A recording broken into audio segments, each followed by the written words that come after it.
Për biseduar mbi disa nga çështjet me të cilat përballet Kosova 7 vjet pas pavarësisë së saj, kemi sot të ftuar në studio për një bisedë historianin dhe analistin Jusuf Buxhovi, autori disa volumeve të historisë së Kosovës dhe romaneve në gjuhën shqipe, i cili ndodhet këto ditë për një vizitë në Shtetet e Bashkuara. Zoti Buxhovi, mirëmbrëma. Mirëmbrëma. Zoti Buxhovi, Kosova sapo mbushi 7 vjet nga shpallja e pavarësisë së saj, ndërkohë që vendi ndodhet në mesin e një debati të shkaktuar nga largimi i qindra shtetasve të saj në mënyrë të paligjshme në Shtetet e Bashkimit Evropian.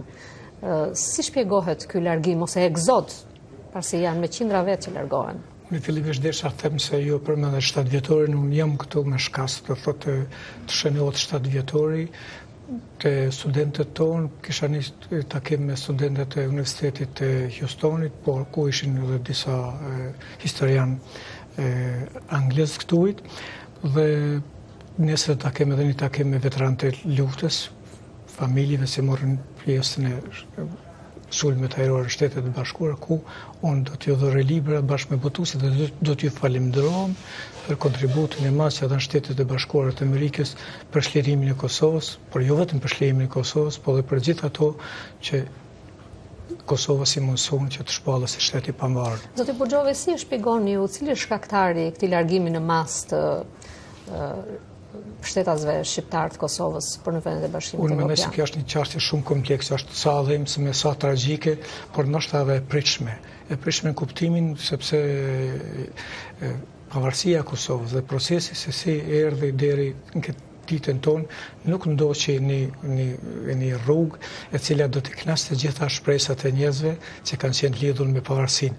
Një pjesë e madhe qytetarëve të Kosovës kanë qenë bindur se me pavarësinë, me lirinë do të vijë do të jetë një kuti magjike ku të zgjidhen gjitha problemet.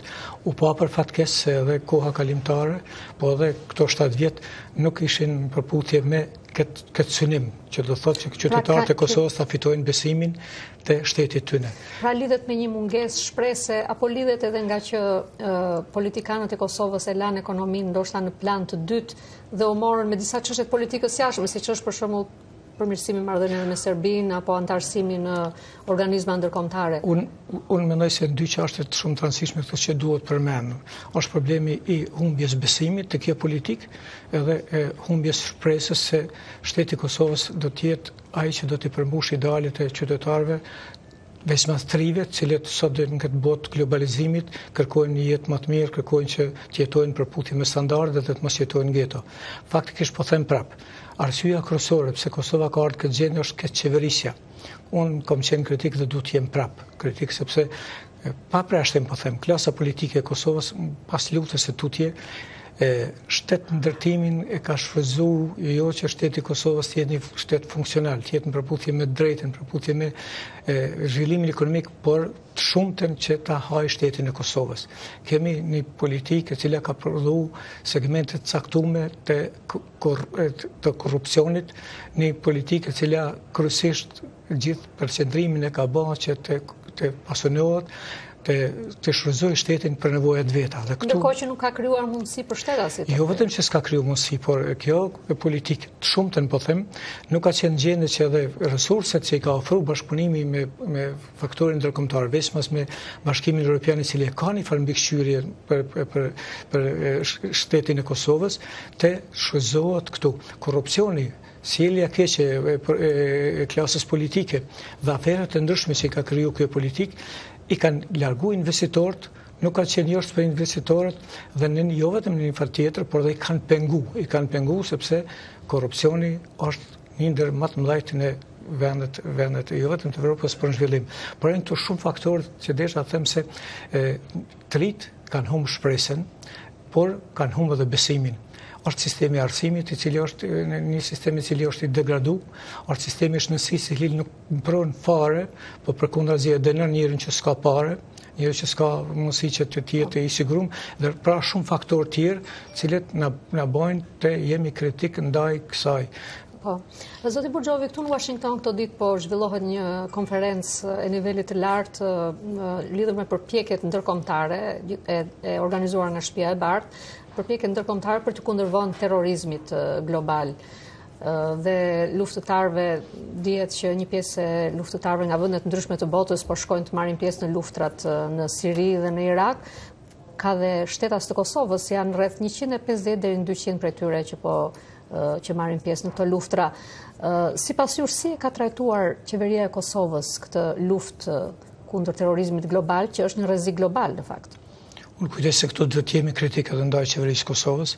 Qeveria e Kosovës do të thotë nëse si ka kryer detyrat në planin ekonomik dhe në planin shoqëror, në një farë mënyrë ka kriju mundësi, ka kriju resurse ekstremizmave që ata të kenë fuqitë e tyre dhe mercenarët e tyre në Kosovë. Çfarë detyron këta element të radikalizohen? Unë mendoj se këtu ndoshta nuk disha nal shumë të radikalizimit, sepse është një çështje shumë e zgjenuar, po te prezësia politikës Kosovës.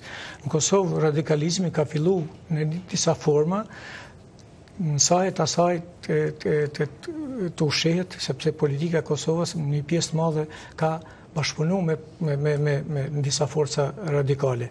Ka bashkëpunu në kuptimin që ka kriju klientel politike dhe ka toleru që në disa segmente dhe disa bashkësi fetare edhe pse Kosova është shtet sekular të inkorporohen. Na kemi rastin shumë flagrant që disa segmentet politikës Kosovës janë fut në përgjami, kanë mobilizu elemente të tillë dhe natyrisht se ata do të kërkojnë dividendin e tyre.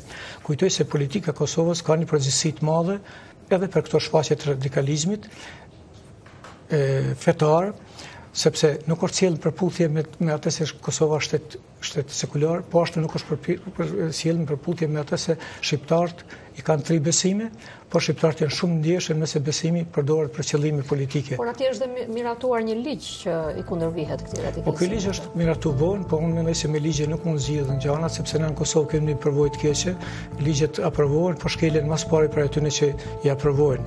Do thotë dhe kjo është një arsye pse është një gjendje shqetësuese në Kosovë. Do thotë se kjo nuk bëhet. Unë kujtoj se Kosova ka një përgjegjësi shumë të madhe ndaj aleatëve evropian, veçanërisht ndaj Shteteve të Bashkuara, që të mos lejojë kurfar radikalizmi në Kosovë, mos i japet kurfar mundësi asaj.